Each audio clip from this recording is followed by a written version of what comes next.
with us Parminder Jassal, who is the founder and CEO of Social Tech. Parminder is serving working learners as the CEO of Social Tech Inc. It's a public benefit corporation headquartered in Austin, Texas.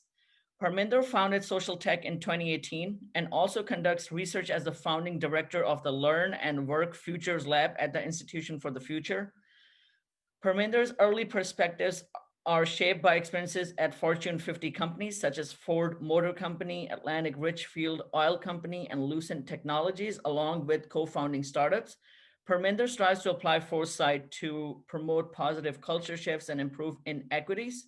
In 2012, Parminder was named founding CEO of ACT Foundation, where she saw organization's unique role as an operating foundation, strategic investor, and incubation partner in support of the new learning economy and rise of working learners. And Parminder previously served as a program officer supporting post-secondary success for low-income young adults at the Bill and Melinda Gates Foundation and an economic development leading workforce innovation at Greater Louisville Chamber of Commerce in Kentucky. So with that, I will invite Parminder to share her insights, and we will stop sharing the screen so Parminder can share her screen. Thank you very much. Can you hear me okay? Yes. Oh, awesome. Hello, everybody. I'm really happy to be here today. And by the way, John, your thoughts and insights were really interesting. So very much appreciate that. What I'm going to focus on today is the innovation and technology trends and to be future ready and how that gets applied. With you all going out into breakouts, thought that if we could just focus on a couple of different tools, et cetera, that help awaken that futuristic mindset and gets into skills that we'll wrap up with at the end. So the tools that we're going to focus on today is writing to curves, signal spotting, and getting future fit. So future readiness. I'm sure everybody's keeping an eye on Zeta as we speak and where it's headed and where it's going to end up. But you know what's really interesting is that all these radars are used in order to help prepare everyone for the future. It doesn't matter if the storm really hits at a certain place other than to the people that are there. They need to be safe. But overall, what we're tracking when we're using radars is the ability to be able to be prepared. So in order to be prepared, there's a futures concept that we use called the futures radar, which helps us look around us and help us understand what is going on, like the stuff John was talking about, you know, getting into some of those solutions there. He's already tracking way back there ahead of time, what's coming and what's going to be hitting at a certain time. Pandemic, you know, 100 years ago, 15 years ago when books were written all about it, all of that helped us prepare for the future. Yet when it hits, it could be very different. So one of the concepts we use at the Institute for the Future is called writing two curves. And the idea behind writing two curves is that there's this, for these statisticians in the room, these are essentially S curves. You ride the today's curve down, which is the declining way of doing things. And then on the other end, you are riding a different S curve up, which is the emerging futures curve. And what's really interesting about that emerging futures curve is that you can actually start mapping that futures curve today. And that futures curve is something that we're always thinking about. Innovation, tech, it seems to come from nowhere and pop out at us. But really, at the bottom of that futures curve, you can track the signals of today and have a pretty clear understanding of what's coming. And then when you're doing all your planning, you know what residual assets are left from today's curve and can continue using them into building a better tomorrow. But when the two curves cross, that is where we all want to focus, is when these two curves cross, all of a sudden we experience disruptions. For example, in the way that we learn, all of a sudden, everybody is now on Zoom all day long, kids locked up in their bedrooms and trying to figure out, how am I going to get off Zoom? How do I get around it? What can I do? Can I, for somehow maybe videotape myself and drop in that picture into my profile so it looks like I'm paying attention, but I'm not necessarily there while I'm off doing something else. Being able to pre-plan like that, or to have that disruption really enter your life, causes you to think in a very different way. And at the same time, once that disruption passes and that feeling of uneasiness gets past us, we walk into a new normal.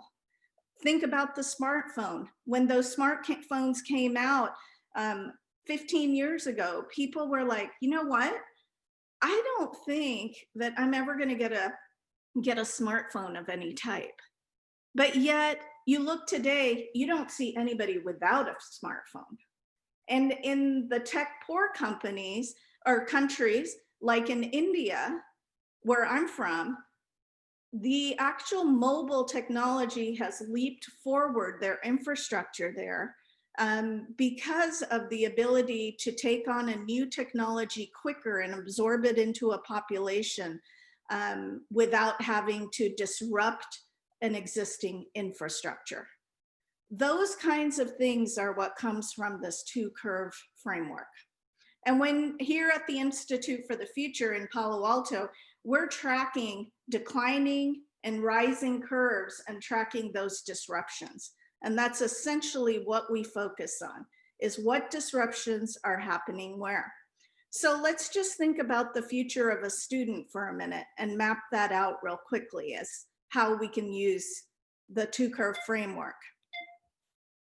So when we think about the future of the student, we are thinking about students that are traditional students in community colleges, even in the workplace or in the universities or sitting in our K-12 system. But what are they actually moving to in these days? Well, we start plotting the curve. And today's way of doing things is students put work on hold to go to college. Students pay for college. Students apply and they pick a program or degree. But what are the signals that we're starting to see? What are the innovations in this space that are all around us? For-profits entering the field, making good money, year-on-year growth, no enrollment declines. Companies are becoming okay with no degree candidates, and the needed skill sets are starting to transition. So then what happens tomorrow? How will we be acting? Well, working learners becomes the new term. So we at the Institute, we started investigating this topic seriously investigating back in 2008, when we built our first framework of Future Skills 2020 that I'll introduce to you later. At that point in time, what the signal started showing us that there would be extreme learners. And now we're transitioning our language to working learners, because working and learning have started to collapse into one way of doing things. And then if we just continue on, we know that we can still harvest great things in the world of higher education in order to help support the working learner of the future.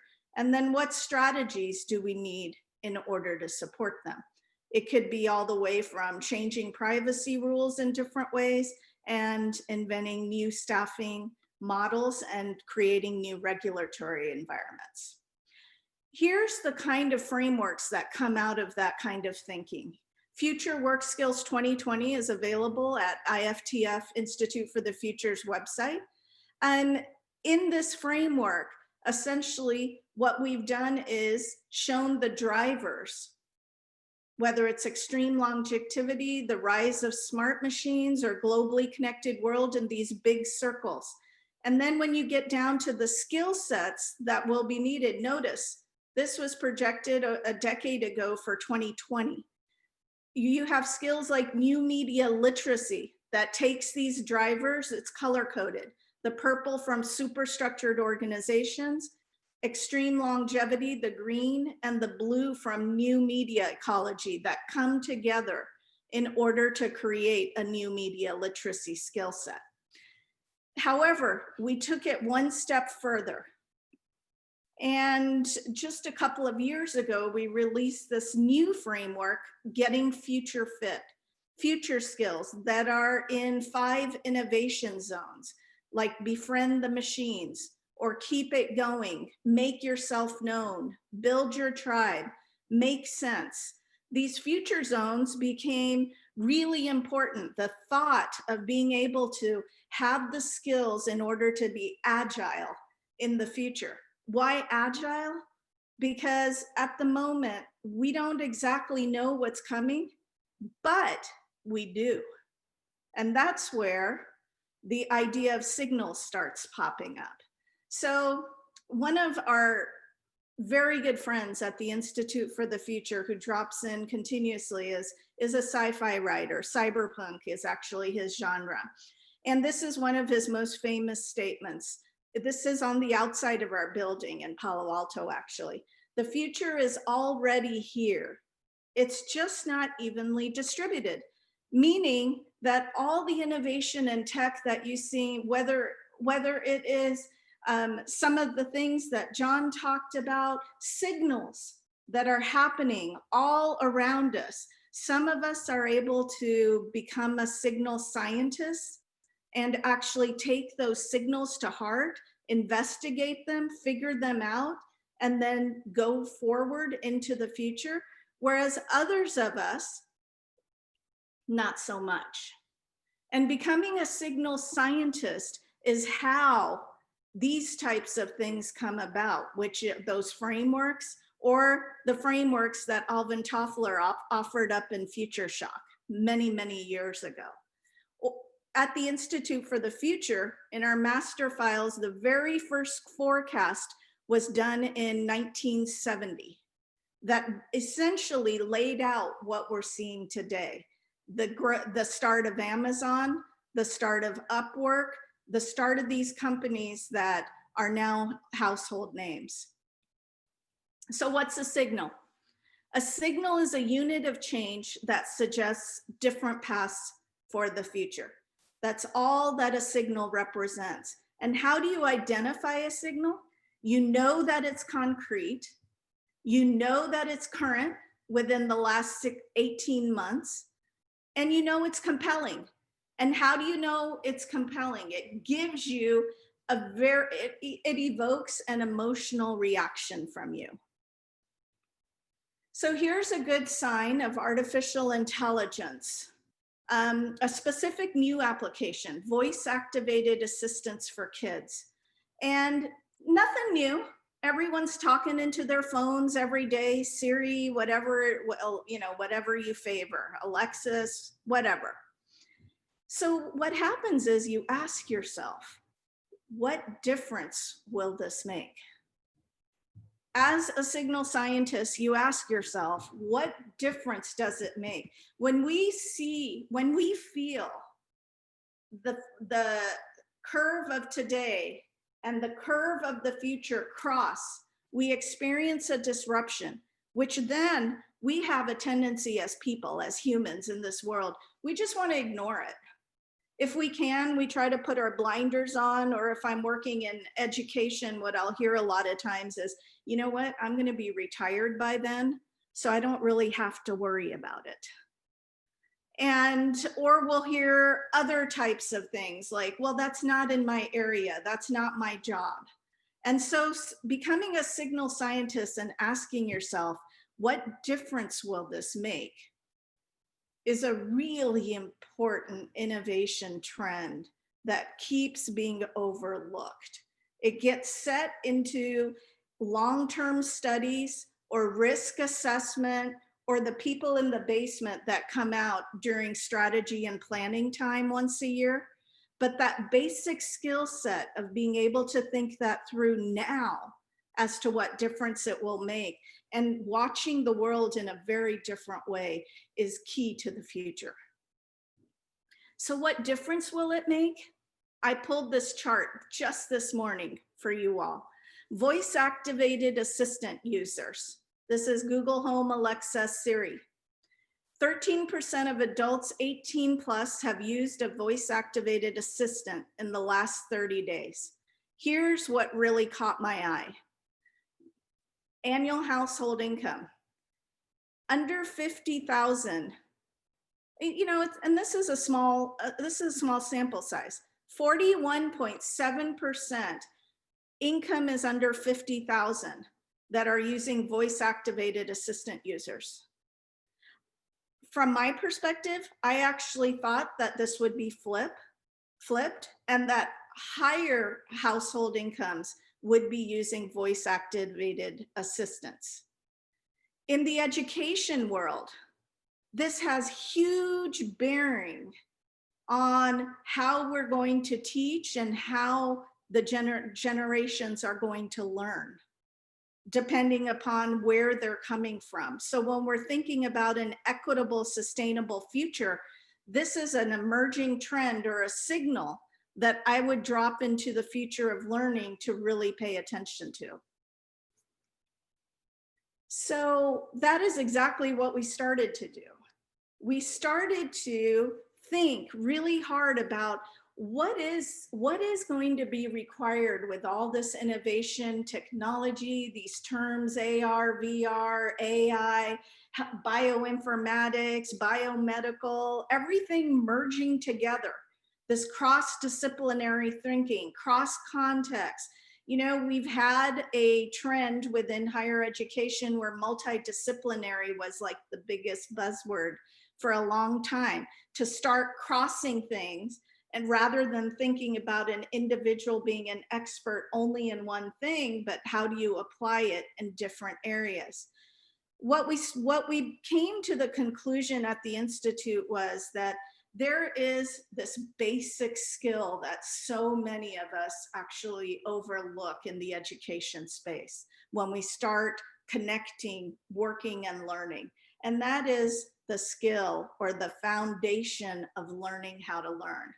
It has always been from preschool to third grade that you're given the tools so that you can get your tools, and then you're going to now actually apply those tools and learn something. And so that foundation that we need to build is right here, learning how to learn. Whether it's passionate creativity, developing self-advocacy, cross-media communication, or openness to awe, keeping our mind open in a way that you all know and have heard this example.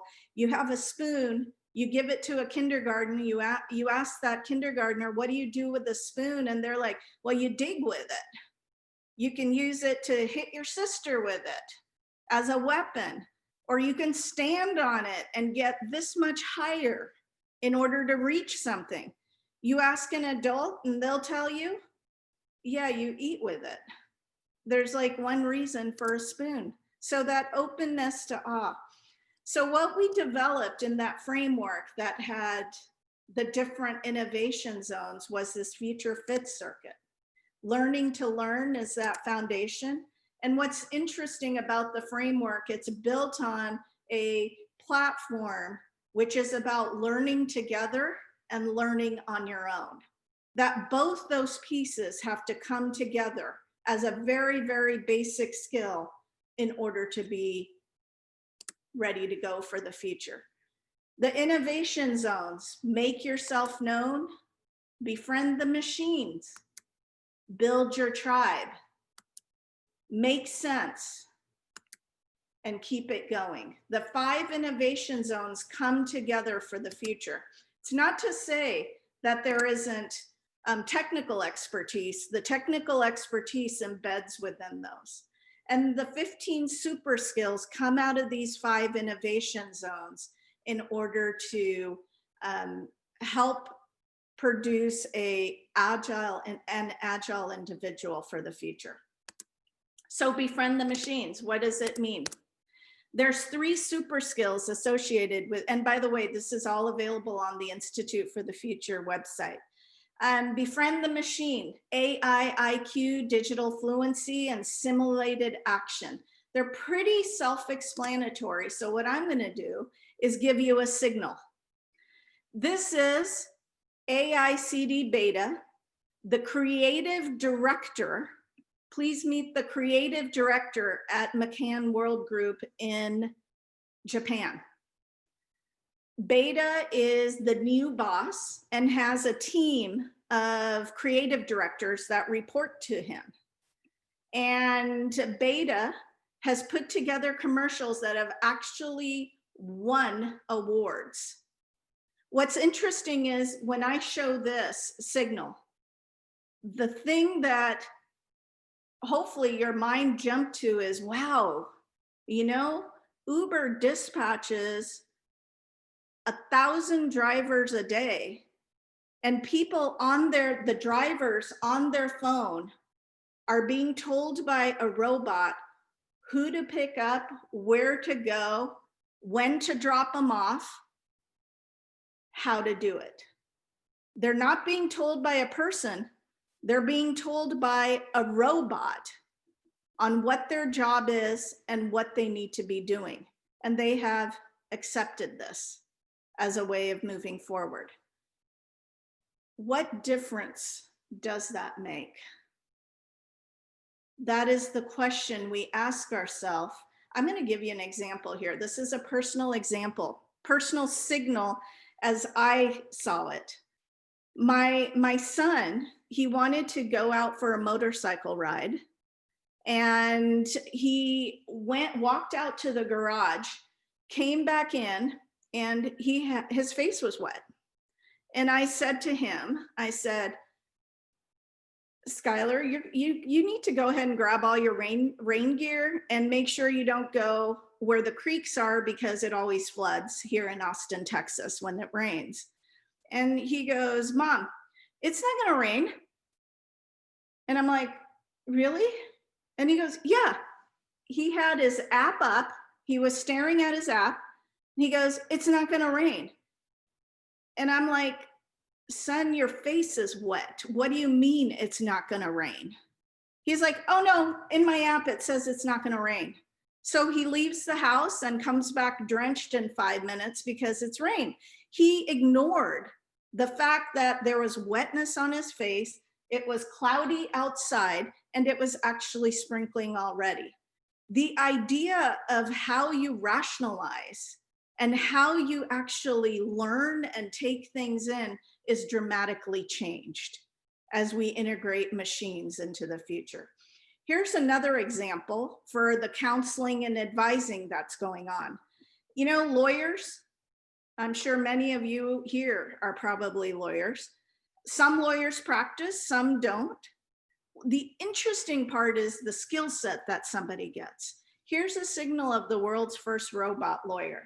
The world's first robot lawyer is an app that's been developed to fight corporations, beat bureaucracy, and sue anyone at the press of a button. So what I'm going to do is just real quickly, I have this up and ready to go, is have you hear about it. Working on it. That's a message Euphoria Gray got from her lawyer. But the attorney is not an actual person. It's a robot right at her fingertips. So it's essentially a lawyer in your pocket. Yeah. Gray uses Do Not Pay, an app that claims to fight bureaucracy so you don't have to. Customer service issues, I can do this. Last month, Gray rescheduled her mother's flight to Taiwan over mounting concerns with coronavirus. The airline charged a fee, so Gray turned to Do Not Pay. I submitted a dispute for customer service. So I think you get the gist. What's really interesting is you can actually fight parking citations in New York City or dispute parking tickets in New Jersey. And all that can be done using the app where you just enter the information. No need for a lawyer, no need for anybody to help get you going in order to fight that situation. So what difference does it make? It makes a difference in career paths. It makes a difference in how you put classes together and what you actually teach. It makes a difference in how much money somebody like that is going to make. It makes a difference in thinking about whether creative occupations will retain their creativity. So those are just a few things that I named off. Here's another signal, science-based medicine. I bet John's interested in this one if he's still on. This one is really interesting because this took the headlines by a storm. They took them by a storm because IBM Watson's computer could diagnose cancer, and it became the solution everywhere. And the solution was that, wow, IBM's Watson can and oh, by the way, MD Anderson, Sloan Kettering, and Manipal Hospital System in India picked this up as a solution.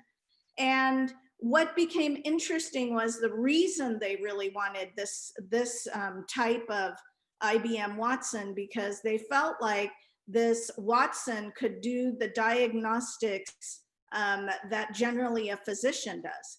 It suggests a very different role for physicians and the skills they'll need in a post-AI world. Well, you don't really hear about this signal anymore because all of a sudden it was taken and thrown into use, and it failed in many circumstances. So one of the principles we actually operate with at the Institute for the Future is that in the short term, the future is actually overestimated, but in the long term, the future is underestimated. So keeping track of these signals and monitoring them, becoming a signal scientist in order to track the innovation and technology trends in your area are key, but also keeping in mind that the future is coming, but maybe not as fast as we all think it is. So make yourself known, your data brand, credit for all, multicultural smarts, pretty basic things. Here's something to think about. Right there in the New Jersey area, in the Northeast, no cash is needed at this Japanese-owned cafe in Rhode Island, in Providence, Rhode Island. Students instead pay the tab with their personal data.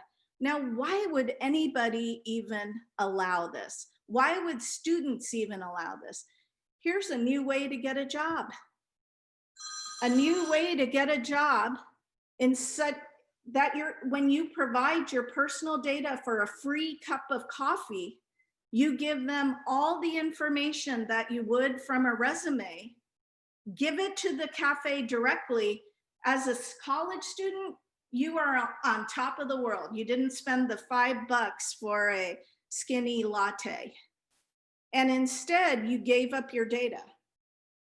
And then that data is made available to lots of companies out there so that they can conduct their hiring. What happens next? What happens next? The companies then come to this cafe and interview students for jobs. It became the new place to do interviews. So a signal like this totally changes the way career fairs are held in higher education, the way jobs are gotten, the way that resumes are actually input. It changes the future of conducting business in higher education. So let's go on. There's not much time left. Let's talk about reputation metrics. Reputation metrics is a signal that came about in 1995 with the start of eBay. And today, we see reputation metrics everywhere, even for customers who use Uber get a rating. What's most interesting is Upwork. If you don't know this platform, go check it out, where you can hire someone based on, you know, their rate, you know, everything about them and how well they do and how many stars they get. And you can have them create your next flyer for like $20. What difference does it make? Wage stagnation. Totally cuts it down. Lots of wage stagnation. Build your tribe. The types of skills that pop up here, futures by design, multi-currency networks. Here's a futures artifact that we developed at the Institute for a Future, a way to envision and bring to life a future that we might not be thinking about. Here is a generic learning stack that starts from the bottom. Most educators will know, you HR, learning development professionals will know, you always start with standards and work your way up to incentives. Infrastructure, curriculum, instruction, proof are all a part of it. But and then here in the middle is the way that learning works today, but a future where working and learning comes together has much different indicators and much different ways of doing things. So designing the future so that we can get ahead of it rather than being pushed or backed into a corner is why we use these kinds of frameworks. So when you think about curriculum, we already see signals, very strong signals, that expert design courses are moving to experiential projects and events. Strong signals, again, that the proof of somebody's expertise is shifting from degrees and credential to followers, ratings, endorsements, and social connections. And what question do we ask ourselves? What difference does this make?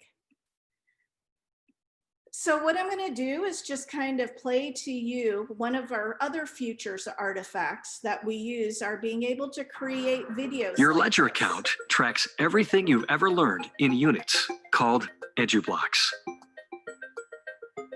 Each EduBlock represents 1 hour of learning in a particular subject. Anyone can grant EduBlocks to anyone else. You can earn EduBlocks from a formal institution like a school or your workplace.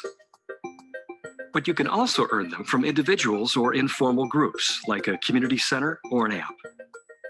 The ledger makes it possible for you to get credit for learning that happens anywhere, even when you're just doing the things you love. Your profile displays all the EduBlocks you've earned. Employers can use this information to offer you a job or a gig that matches your skills. We'll keep track of all the income your skills generate and use that data to provide feedback on your courses. When choosing a subject to study in the future, you may wish to choose the subject whose students are earning the most income. You can also use the ledger to find investors in your education. Since the ledger is already tracking income earned from each EduBlock, you can offer investors a percentage of your future income in exchange for free learning hours. Our smart contracts make these agreements easy to manage and administer. The ledger is built on blockchain, the same technology that powers Bitcoin and other digital currencies. That means every EduBlock that has ever been earned is a permanent part of the growing public record of our collective learning and working. So that gives you an idea of basically some of the stuff that goes on with a scenario. That scenario allows you to understand what that future is going to look like or what it could look like. Your ledger account. Excuse me.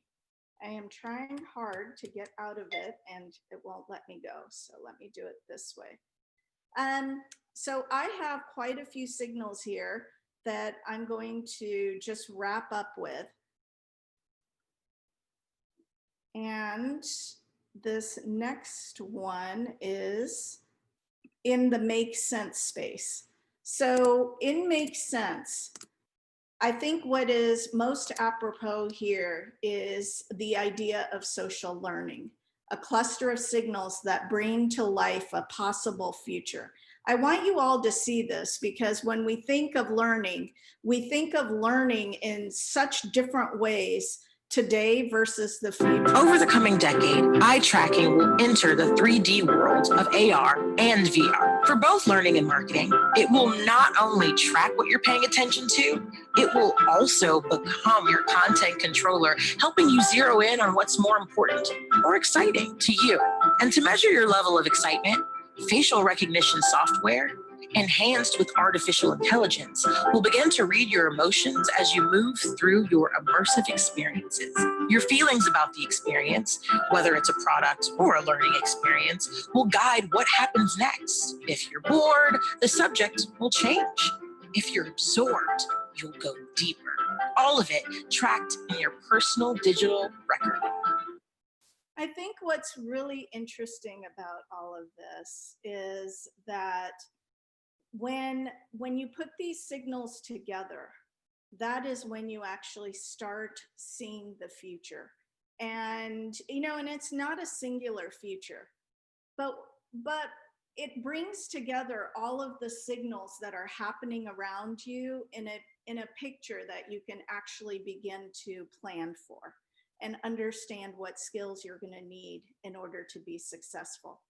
This is a different signal regarding the Hays Global Skills Index. If you all don't know about this index, check it out. It goes across countries. It's only in its 8th year. And why it's so interesting is these different forecasts that they look at and integrate to form a picture of where the future is headed in the skills world is really cool. One of the biggest so what's that came out of this is the recognition of wage stagnation as a global phenomena. And if it's a global phenomena, what are we going to do about it? I'm going to move forward and talk about ethical clarity. Out there is this ethical operating system. You can go to, we took the signals of today and found that ethical clarity is missing. You can go to a website called ethicalos and find this toolkit that you can use internal to your organizations to anticipate the future impact of today's technology. Again, these are all signals to help develop that basic skill set. So while the future is loading, I would encourage you all to remember that you're immigrants to the future. All the innovation trends around you, all the technology trends that point to different skill sets that we all need to develop, we have to really look at it with an open mind. Thank you. I'm happy to take any questions. I think we're out of time though. Thank you so much, Parminder. Thank you for spending so much time with us and giving such a thoughtful and challenging and interesting presentation. You raised so many important issues for us to think about, and we're very grateful that you're spending time with us today to be part of this really important conversation.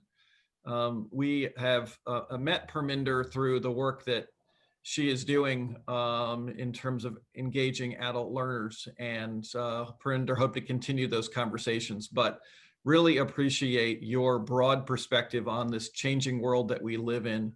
And I loved your stories. Great. The story about the spoons, I think, is going to stay with me for a long time. And the importance of awe and openness to lifelong learning is a really, really important lesson. So thank you, Parminder, for joining us from all the way from Austin. Look forward to working with you.